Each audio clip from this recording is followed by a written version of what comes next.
Please excuse me if I give you a little history lesson, but it's important for us just to give the context again.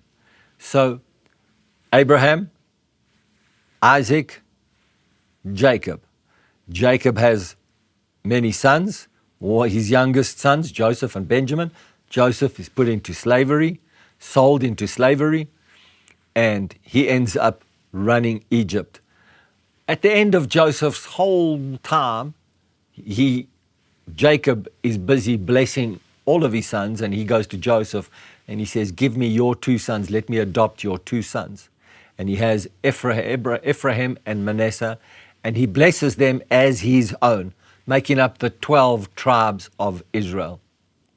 It's important for us that as we begin to talk about Saul, who's on the road to Damascus, and he will eventually become Paul, it's important to know that Saul was a descendant of Abraham, Isaac, and Jacob. He was of the 12 tribes. He was also a Roman citizen, but he was a Jew. And so it's important for us to recognize that he was a fierce, zealous Jew, even though he was a Roman citizen. He believed in everything that was spoken and everything that came out of Abraham, Isaac, and Jacob, because obviously there was King David, there was Jesus, and Jesus came at a time in Paul's life where he considered Jesus to be a cult. He considered everything that Jesus did to be against the very covenant people of God. The very thing that Joseph dreamed was to preserve and to establish a nation.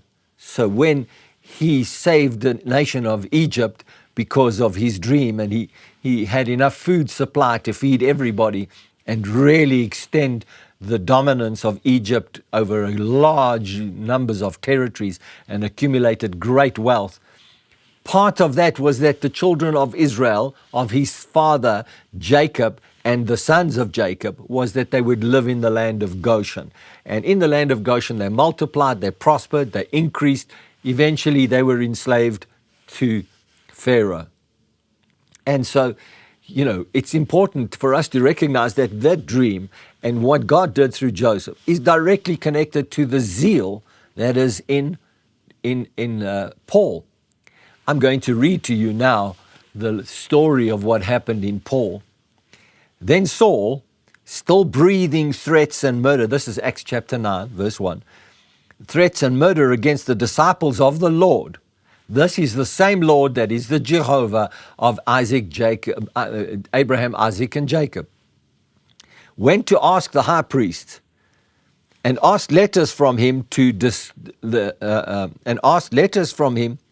synagogues of Damascus, so that if he found any who were of the way of the Lord, whether men or women, he might bring them bound to Jerusalem.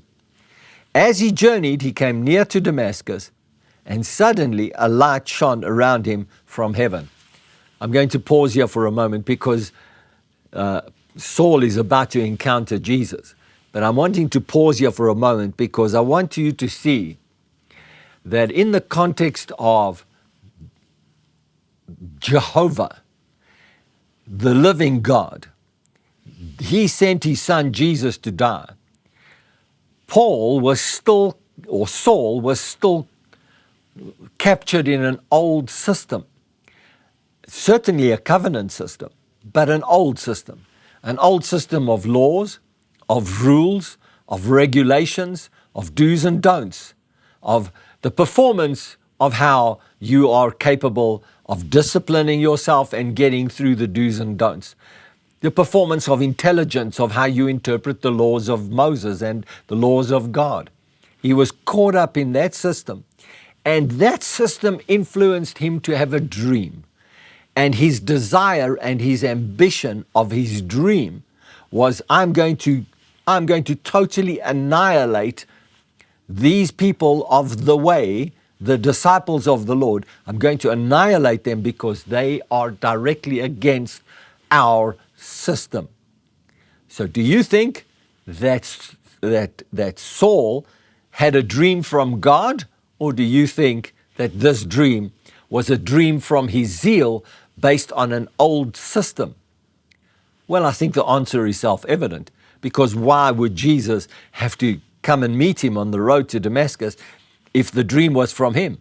No, the dream wasn't from him. It was his zeal, it was his desire, it was his dream, it was him working the system for his own ambition, for his own results, even though it was founded in the laws of God.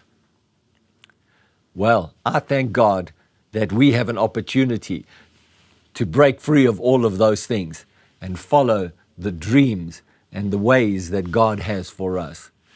I'll see you next time.